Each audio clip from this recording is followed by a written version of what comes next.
আসতেছে সামনে রমজান মাস, তারপর রমজান মাসের পরে আসতেছে পবিত্র ঈদুল ফিতর। আর ঈদুল ফিতরের দিনের কিন্তু সকালের নাস্তার সাথে আমরা এইরকম আইটেমের পিঠাগুলো শ্যামার সাথে খেতে পারি। আর এগুলো অনেক প্রাচীন কাল থেকে চলে আসছে। আসসালামু আলাইকুম ভিউয়ার্স, আজকে আবারও দুনিয়ার সব থেকে সহজ পদ্ধতিতে শিরিষ পিঠা রেসিপি নিয়ে চলে আসলাম। তার জন্য আমি সিদ্ধ ফ্রোজেন করা চাউল নিয়েছি। এটা কিন্তু সিদ্ধ চাউলের গুঁড়া, আর এটাকে আমি 3 ঘন্টা আগে থেকেই বের করে রেখেছি। আপনারা দেখে হয়তো বুঝতে পারছেন সিদ্ধ চাউলের গুঁড়া কিন্তু দানাদার থাকে। আপনি যতই মেশিনে ভালো করে ভাঙান না কেন, তারপরেও কিন্তু এরকম দানা দানা থাকবে। আর এই চাউলের গুঁড়া দিয়ে আজকে আপনাদেরকে শিরিষ পিঠার রেসিপিটা তৈরি করে দেখাবো। সামনে রমজান মাস, আপনারা যদি পারেন তাহলে এই সময়ে পিঠাগুলো তৈরি করে সংরক্ষণ করে রাখবেন, এতে খুব ভালো হবে। ঈদের সময় আপনারা শ্যামার সাথে এই পিঠাগুলো কিন্তু খেতে পারবেন। তা এখন আমি 1 কাপ চাউলের গুঁড়া নিয়ে নিচ্ছি একটা বাটির ভিতরে। এই তো এখানে আমি সিদ্ধ চাউলের গুঁড়া 1 কাপ নিয়ে নিলাম। আমি ফুড কালার দিব, তার জন্য আরও হাফ কাপের একটু কম দিয়ে দিলাম। এখন আমি 1 চামচেরও কম দিয়ে দিচ্ছি লবণ। এখন আমি কুসমির থেকেও বেশি গরম পানি দিয়ে ডোটাকে তৈরি করে নিচ্ছি। তবে আপনারা যদি ফ্রোজেন করা চাউলের গুঁড়া সাথে সাথে ডো তৈরি করেন, সেই ক্ষেত্রে কিন্তু আপনারা ফুটন্ত গরম পানিটাই নেবেন। আমি কুসুমের থেকেও একটু বেশি গরম পানি দিয়ে ডোটাকে তৈরি করতেছি। আপনারা এখানে সিদ্ধ চাউলের পরিবর্তে আতপ চাউলের গুঁড়োটাও নিতে পারবেন। আমি একেবারে পানিটা দিচ্ছি না, অল্প অল্প করে পানি দিয়ে ডোটাকে তৈরি করে নিচ্ছি।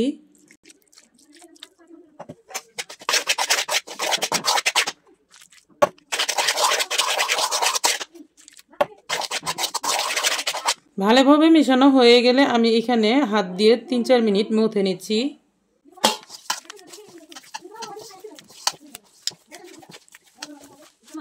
সিদ্ধ চাউলের গুঁড়া এমনিতেই কিন্তু গরম পানি দিলেই নরম হয়ে যায়, দেখতেই পাচ্ছেন। খুব বেশি মাখারও দরকার নাই, প্রায় আমি 1 মিনিটের মতন মেখেছি, তারপরেই কিন্তু এরকম সফট হয়ে গেছে।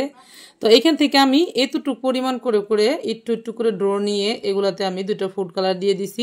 একটাতে আমি গ্রিন ফুড কালার দিয়ে দিব, আরেকটাতে আমি ইয়েলো কালার দিয়ে দিব। এই 2টা কালার আর সাদা কালার থাকবে, মোট 3টি কালারের পিঠাগুলো তৈরি করব।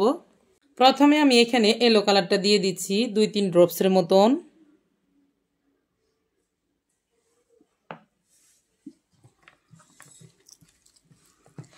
এখন খুব ভালো করে মিশিয়ে নিচ্ছি, আর পরে আমি গ্রিন কালারটা দিয়ে মিশিয়ে নিচ্ছি। আর আপনাদের কাছে যদি কালারটা ভালো লাগে তাহলে দিবেন, যদি ভালো না লাগে তাহলে স্কিপ করতে পারেন। সাদা পিঠাগুলো তৈরি করতে পারবেন, তবে কালারটা দিলে একটু ফুটে ওঠে, দেখতে ভালো দেখা যায়। আমি যেহেতু ভিডিও তৈরি করি তার জন্য কিন্তু ফুড কালারগুলো দিই যাতে ফুটে ওঠে।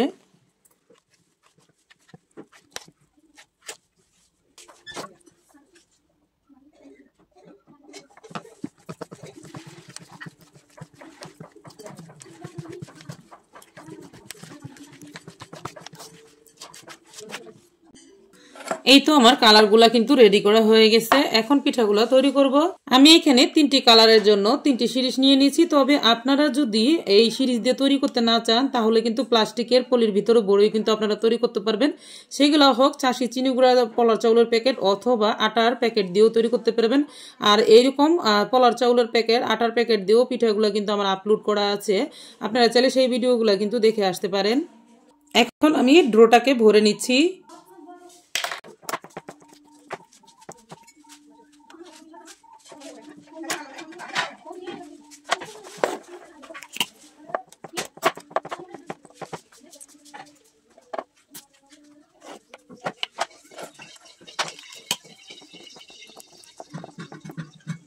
এই তো আমার সিরিঞ্জগুলো কিন্তু ভরা হয়ে গেছে। এখন পিঠাগুলো তৈরি করে দেখিয়ে দিচ্ছি। পিঠাগুলো তৈরি করার জন্য আমি এরকম গোল আকৃতির একটি বৃত্ত তৈরি করে নিয়েছি, আর এখন আমি এর উপরে প্লাস্টিক দিয়ে দিচ্ছি। তবে আপনারা চাইলে কিন্তু প্লাস্টিকের পরিবর্তে কলা পাতা অথবা কাঁঠাল পাতা তো তৈরি করতে পারেন। যারা শহর অঞ্চলে আছেন তারা যদি এরকম প্লাস্টিকের উপরে পিঠাগুলো তৈরি করেন তাহলে আপনাদের জন্য সহজ হয়ে যাবে।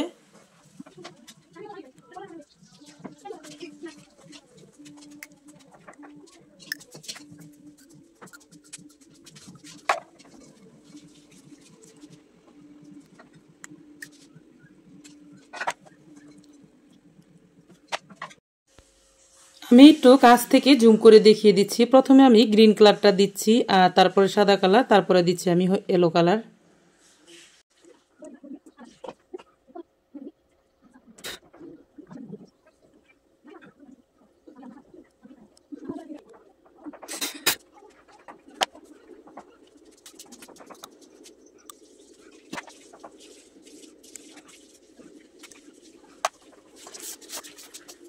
এই তো দেখুন দুইটা পিঠা তৈরি হয়ে গেছে। এখন আমি আরো দুইটা আপনাদেরকে তৈরি করে দেখিয়ে দিচ্ছি।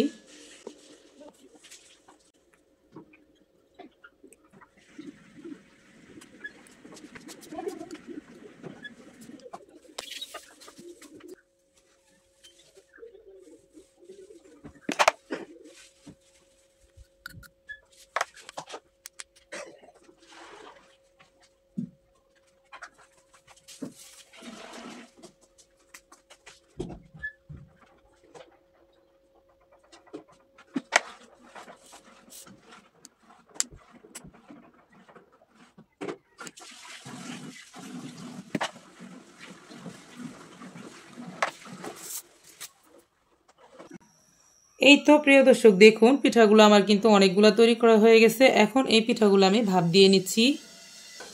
ভাপ দেওয়ার জন্য আমি চুলোতে আগে থেকে এক ডিস্কো পাত্রের ভিতর মুসুরি কাপড় বেঁধে পানি দিয়ে ভাপ তুলে নিয়েছি। এখন পিঠাগুলো দিব আর ভাপিয়ে নেব।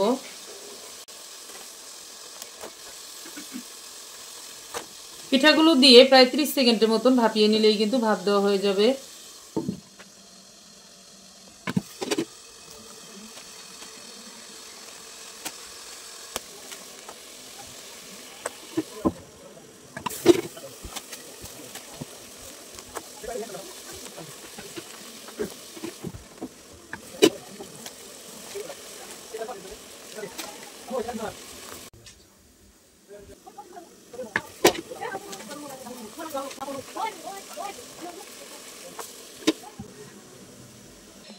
এই তো পিঠাগুলো আমার ভাপ দিয়ে নেওয়া হয়ে গেছে। এখন এই পিঠাগুলো আমি ছাড়িয়ে রোদ্রে শুকিয়ে নেব। এইভাবে প্লাস্টিকের উপর তৈরি করলে আলতো হাতে টান দিলেই কিন্তু পিঠাগুলা ছুটে আসবে। দেখতেই পাচ্ছেন খুব সুন্দরভাবে কিন্তু ছুটে আসছে। আর এখন শুধু এগুলাকে ছাড়িয়ে রোদ্রে শুকিয়ে নিলেই হবে। দেখে হয়তো বুঝতে পারতেছেন অনেক সুন্দর হয়েছে পিঠাগুলা কিন্তু। তো এখানে আমি দুইটা আপনাদেরকে ছাড়িয়ে দেখিয়ে দিচ্ছি, তারপর একইভাবে আমি সবগুলা ছাড়িয়ে নিচ্ছি।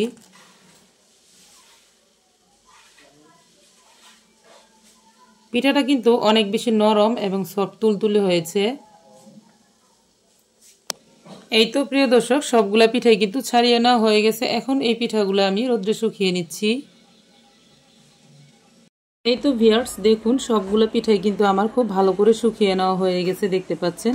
এখন এই পিঠাগুলো আপনারা সারা বছরের জন্য সংরক্ষণ করতে পারবেন একটি এয়ারটাইট বক্সে রেখে। আর আমি এখন আপনাদেরকে এই পিঠাগুলো ভেজে দেখিয়ে দিচ্ছি।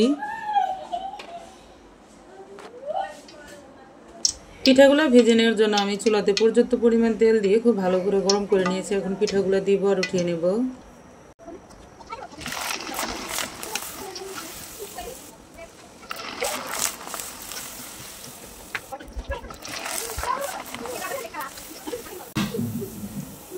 আমি এখানে 5 পিস পিঠা ভেজে নিয়েছি, দেখতে পাচ্ছেন। এই পিঠাগুলোর উপর আপনারা গরম গরম চিনি ছিটিয়ে দিয়ে অথবা মিঠা শিরা করে দিয়েও খেতে পারেন, আবার চাইলে কিন্তু এমনিতেও খেতে পারেন। দেখতেই পাচ্ছেন কতগুলো পিঠা আমি ভেজে নিয়েছি, আর বাকিগুলো আমি সংরক্ষণ করব।